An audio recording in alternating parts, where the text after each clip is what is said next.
मौका एक ऐसी चीज है जो हर किसी के जीवन में आती है, लेकिन कुछ ही लोग इसे पहचान पाते हैं और इसका फायदा उठा पाते हैं। आज मैं आपसे मौके की प्रकृति, इसे पहचानने के महत्व और इसका अधिकतम लाभ उठाने के तरीके के बारे में बात करने जा रहा हूं। मौका एक अप्रत्याशित घटना या परिस्थिति है जो आपको अपने लक्ष्यों को प्राप्त करने का अवसर प्रदान करती है। मौके हर समय हमारे आसपास होते हैं, लेकिन हम अक्सर उन्हें पहचान नहीं पाते हैं। ऐसा इसलिए है क्योंकि हम अक्सर अपने आराम क्षेत्र में फंस जाते हैं और नए अनुभवों के लिए खुले नहीं होते हैं। हम यह भी मान सकते हैं कि हम मौके के लायक नहीं हैं या हम असफल होने से डरते हैं। तो चलिए कहानी की शुरुआत करते हैं। एक शहर में दो दोस्त रहते थे। एक दिन वो दोनों दोस्त समुद्र के किनारे शंख इकट्ठा करने के लिए गए ताकि उन शंख को बेचकर वो अपने लिए कुछ पैसे जमा कर पाए। दोनों दोस्त शंख इकट्ठा कर ही रहे थे कि तभी पहले वाले दोस्त को एक बड़ा शंख दिख गया और उसने वह बड़ा शंख उठा लिया। ये देखकर दूसरे वाले दोस्त के मन में आया कि अरे, इसे तो बड़ा शंख मिल गया है, अब ये मुझसे ज्यादा पैसे कमा लेगा। तो फिर उसने सोचा कि अब मैं भी इससे बड़ा शंख ही ढूंढ लूंगा ताकि मैं भी इससे ज्यादा पैसे कमा पाऊं।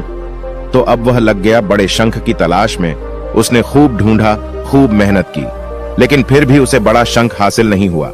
और उस बड़े शंख के चक्कर में उसे जितने भी छोटे छोटे शंख मिलते, उन सारे शंखों को उठाकर फेंक देता, क्योंकि उसके दिमाग में वो बड़ा शंख था कि मुझे किसी भी हालत में वो बड़ा शंख चाहिए ताकि मैं थोड़े ज्यादा पैसे कमा पाऊं।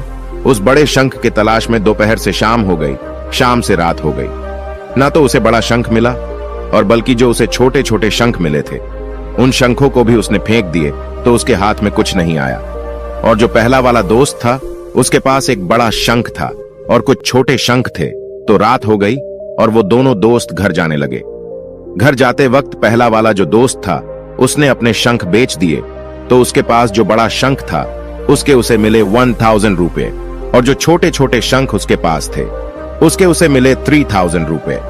ये जानकर उस दूसरे वाले दोस्त को बहुत दुख हुआ कि काश वह उन छोटे छोटे शंख को फेंकता नहीं, तो अब भी मेरे पास इससे भी ज्यादा पैसे होते। उसके दोस्त ने उसे बताया कि जो छोटे छोटे शंख तूने फेंक दिए थे ना, उन्हीं को मैंने अपने पास कलेक्ट कर लिया था और उन्हीं की वजह से मुझे मिले 3000 रुपए। और ये जानकर वो दूसरा वाला दोस्त और भी ज्यादा निराश हो जाता है। इस कहानी को बताने का मेरा मकसद बिल्कुल साफ है कि हम कुछ बड़ी बड़ी चीजें करने के चक्कर में कई सारे छोटे छोटे मौके हाथ से गवा देते हैं। हम हमारी लाइफ में भी कई सारी छोटी छोटी चीजों को इग्नोर कर देते हैं, लेकिन ये बात आपको जान लेनी चाहिए कि ये छोटी छोटी चीजें आगे जाकर बहुत विशाल रूप धारण कर लेती है। हर छोटी चीज पर ध्यान लगाओ, उसे इग्नोर मत करो। आगे जाकर आपको इसकी अहमियत पता चलेगी। मैं ये भी नहीं कह रहा हूं कि आप छोटा सोचो और छोटा ही करो। मेरे कहने का मतलब यह है कि आप सोचो बड़ा, लेकिन उसके लिए आप हर वो छोटा काम करो जिससे कि आपका लक्ष्य आपको हासिल हो। दोनों दोस्तों का लक्ष्य एक ही था, वो था पैसा, लेकिन पहले वाले दोस्त ने ही बड़े पर भी फोकस किया और छोटे पर भी फोकस किया, और जो दूसरा दोस्त था उसने सिर्फ बड़े पर ही फोकस किया। छोटी छोटी चीजों को इग्नोर कर दिया और जहां उसे ज्यादा पैसे मिलने चाहिए थे, वहीं उसे 1 रुपया भी नहीं मिला। अंत में सिर्फ इतना ही कहना चाहूंगा कि छोटे छोटे बदलाव ही बड़ी कामयाबी का हिस्सा हो।